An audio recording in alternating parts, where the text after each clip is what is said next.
frightening, disappointing, and amazing. All three describe the attitude of the so-called truth community regarding this issue in Venezuela. The people who have literally hitched their wagon to the idea that the mainstream media on both sides puts out government-run, state-approved messages has absolutely no problem believing this story. Because for both sides, it gives them something to hold up as justification for their own lies. And let me expound on that so it doesn't sound confusing. See, we have the state-run Fox MSM that has been for decades through their minions on talk radio putting out this idea that always and forevermore socialism will always fail. And that's been burned into your brains by the choir of Limbaugh and Hannity and Mark Levin, and Savage, and all those guys. And so you have that burned into your brain. And you believe it.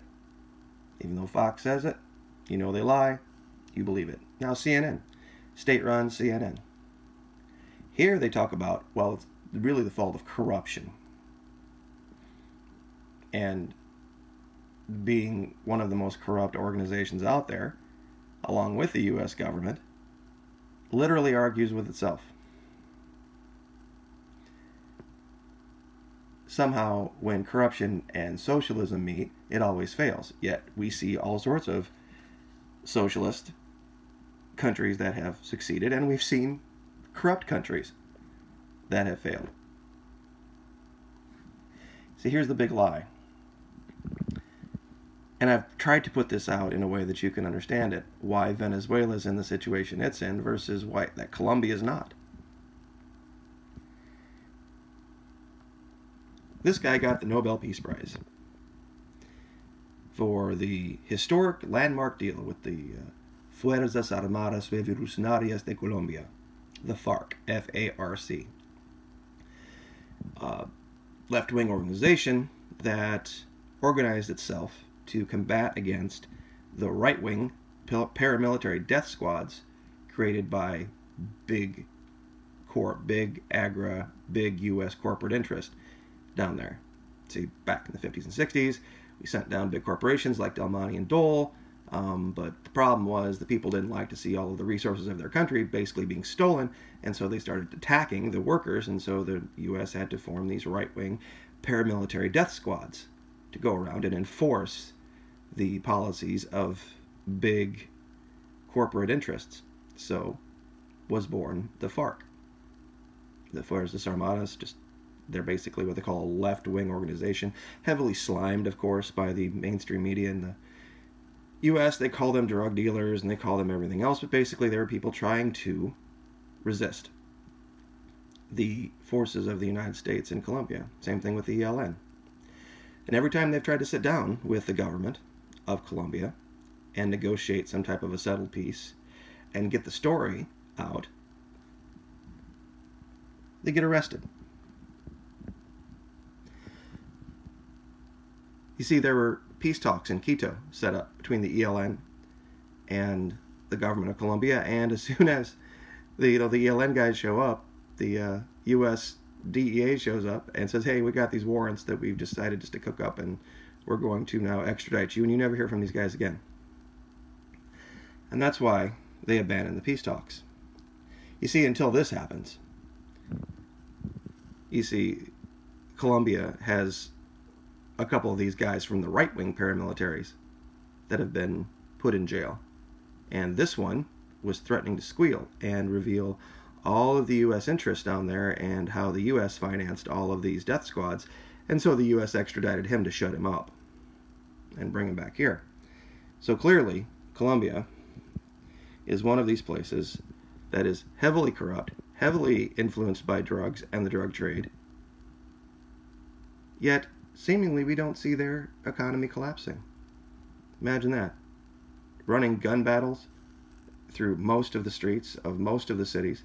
In fact, in the northeastern part of Colombia, and we've covered this before, where they already have 8,000 soldiers trying to keep things remotely normal, they've put 2,000 more up. The locals have actually asked the Colombian military to leave, and they won't. Yet Venezuela is the problem. Venezuela is the problem. Venezuela is the ones that are corrupt with dictators.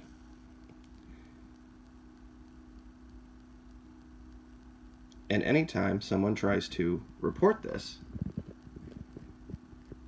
anytime any independent body goes down there and tries to show the corrupt Colombian military, they disappear. Do you hear about anybody talking about overthrowing the government of Colombia? No, you don't.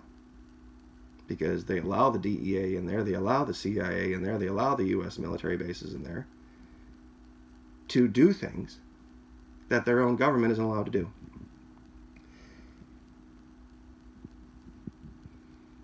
And this isn't just my opinion. It's one of the most underreported things, at least here in the U.S. I mean, it's reported, but it's reported in a way that makes it seem like it's just part of everyday life. It's just, oh yeah, corruption in Colombia, no big deal, everything's fine. Oh, but corruption in Venezuela, end of the world. But there's a story that I wanted to cover today. I didn't mean to waste all that time on that. That really puts this in a light that I think will cause you to think about this critically now. You see, this recent order came down, and we'll just cover this quickly, where this state-run oil company, PDVSA, has been ordered to pay big oil, big U.S. oil, ConocoPhillips, $2 billion. And really, this is what this is about. This isn't about corruption or socialism or about a dictator who is trying to enrich himself. What this is about is big U.S. corporations trying to have a fire sale and get paid. The arbitration decision released by the International Chamber of Commerce, which has no means of enforcing its decisions, is considered by the U.S. companies a first step of legal actions to receive compensation for the expropriation of its assets in Venezuela. You see, this is the mistake that Venezuela made when it decided it wanted to nationalize. It needed to kick out the U.S. corporations completely and not try to work with them, because this was going to come back to bite them. This was the mistake they made. They didn't go all in on socialism. And I know a lot of you are like, well, that would have definitely hastened their demise if they had done that. Oh, really? Well, then explain this story. Does anybody know who that is? President Evo Morales of Bolivia. Now, Bolivia is a country much like Venezuela. It is a nation that is socialist in government, and it relies heavily on exports, mainly from two sectors, mining and primarily LNG. Second largest LNG fields in all of South America, in fact. Yet they make Venezuela seem positively capitalist.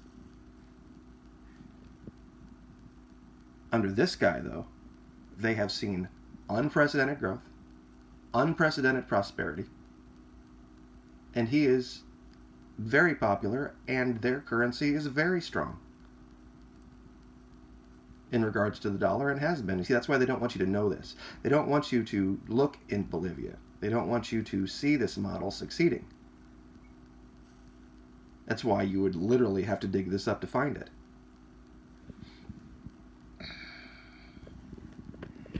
Once elected in 2005, Morales increased taxation on the hydrocarbon industry to bolster social spending, emphasizing projects to combat illiteracy, poverty, racism, and sexism, vocally criticizing neoliberalism, meaning U.S. model, and reducing Bolivia's dependence on the World Bank and International Monetary Fund. Imagine that. You see, what this guy wanted to do is he wanted to have his country be the driver of his country's future.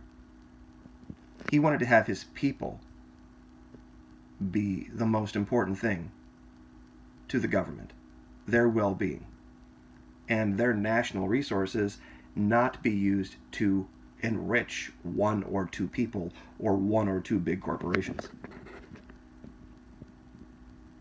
And that's what he did. But he went all in on it. And he won. And now, running on the idea of scaling back U.S. influence in the country, he built relationships with leftist governments in the Latin American pink tide and signed Bolivia into the Bolivarian Alliance for the Americas, otherwise known as ALBA, A-L-B-A, something I have talked about, and it will be the future down there. Now, just as a caveat, people are listening like, oh, so you're some kind of pro-socialist, right? No, I'm not. What I'm doing is I'm trying to illuminate the lie. The reason that I've ever talked about this was for one or two reasons. The U.S. doesn't have many friends down there anymore. The only two places left are Panama and Costa Rica. And U.S. citizens, for the last 10 or 15 years, have been going down there and using it as a retirement haven.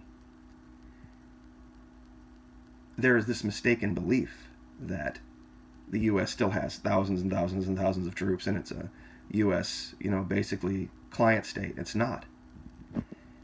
And those people would be in grave danger. The reason I talked about this, I said you need to get, if you have loved ones, you know anyone, get them out of there. And I've actually had some effect. I've had people message me and say, we've heard your story, we've heard your take on this, and we've looked it up for ourselves and done our own research and realized what you're saying is the truth, and that Panama will be in the crosshairs. They will take control of that canal eventually. I'm going to do it in another video, but it's a more complicated argument that has to do with 2015, the U.S. finally becoming an oil exporter. See, before 2015, we weren't allowed to, by law, export oil. And us being a member of OPEC gave us a very weird position. We could crater the price of oil and it wouldn't affect us, but it would affect everybody else in OPEC. Other than, of course, places like Saudi Arabia that are a monarchy. Anyway, another video, another day. Point being, this guy has taken his economy and the Bolivarian model, the leftist model that the mainstream media on both sides want you to believe will always fail, and has made an unprecedented success of it. And I will show you this down here, and you can check these facts for yourself if you want.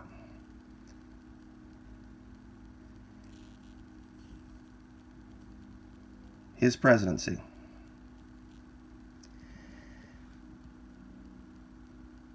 In taking office, Morales emphasized nationalism, anti-imperialism, and anti-neoliberalism, which is basically the U.S. model. He was called a populist. His first order was to reduce his own wage and that of his ministers by 57% to $18.75 a month, and urged members of Congress to do the same. And he brought in people into the government that had never been politicians before.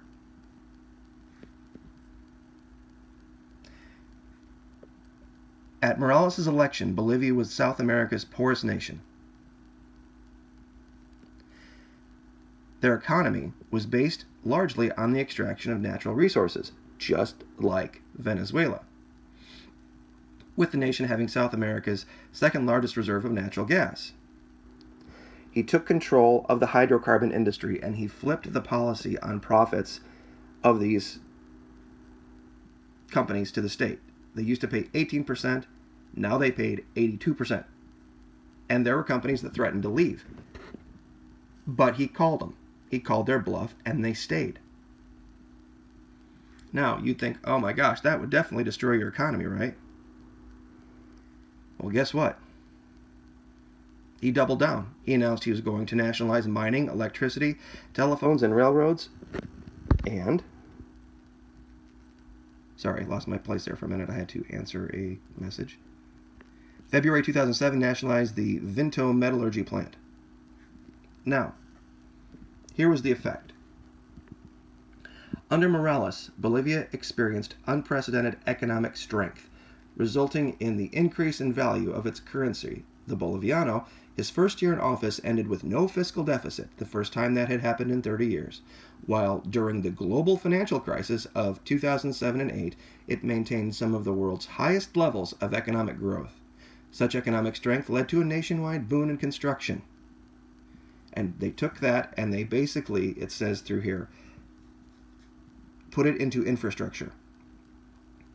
They put it back into the country. They reduced poverty. They reduced illiteracy. They eliminated child mortality. All while putting price controls on food and fuel. Now, I've always heard, well, that's definitely going to cause shortages and cause people to starve. Not here. During Morales' first term, Bolivia broke free of the domination of the World Bank and International Monetary Fund, which had characterized previous regimes by refusing their financial aid and connected regulations. Basically, what he did here is he kicked out these big multinational corporations and their desire to basically rape the country of its wealth. He refused to join the free trade area of the Americas, deeming it a form of U.S. imperialism. Other countries have said the same thing. And you can read through this. They actually made it work. They made a distinction and a delineation between growing coca and growing and producing cocaine.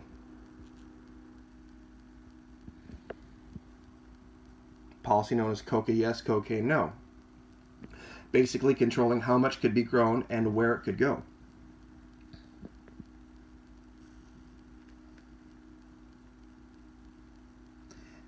Now, of course, the U.S. couldn't stand for that, and just like they did in Colombia, they threw down a bunch of basically troublemakers, right-wing troublemakers, just like they're doing now in Nicaragua, to try to unseat the man, because they couldn't have the story getting out. And of course, it was revealed after it was revealed that the USAID's Office of Transition Initiatives had supplied $4.5 million to the pro-autonomous departmental governments of the eastern provinces. In September 2008, Morales accused the U.S. ambassador to Bolivia, Philip Goldberg, and look that guy up, of conspiring against democracy and encouraged the civil unrest, ordering him to leave the country. The U.S. government responded by expelling the Bolivian ambassador, and Bolivia subsequently expelled the USDEA, and then the U.S. pulled out the Peace Corps, and now we are here. We have 6 or 7 countries down there that are standing together saying, hey, guess what? You know, this whole lie the U.S. has been telling about how socialism doesn't work, about how if we nationalize and we basically follow what the U.S. would call a libertarian model, that it would automatically fail.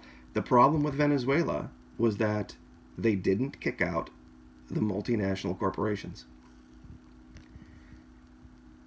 And that's what's now causing the problem. And you can see how this guy at every turn when the U.S. tried to do something to destabilize his government, he played his cards exactly right. And he has been one of the most popular guys down there. This country has never been accused one time of having any fraudulent elections, any elections that were predetermined, or this guy being a dictator. Never happened. And in 2019, he's going to stand for his 4th term.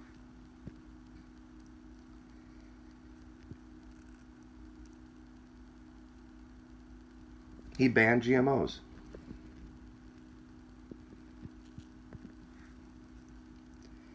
You see, this is the story they don't want you to know. This is the story that completely destroys their narrative. The Fox, CNN, MSM narrative about what causes countries to collapse and why things happen, when really it's U.S. greed. And it was U.S. greed under this administration, the last administration. Reading now about how there's absolutely no evidence of chemical weapons in Syria. So we've had 2 criminal attacks on a foreign nation and their sovereignty under the current administration. Just like the last one. Nothing's changed. Anyway, like, share, subscribe.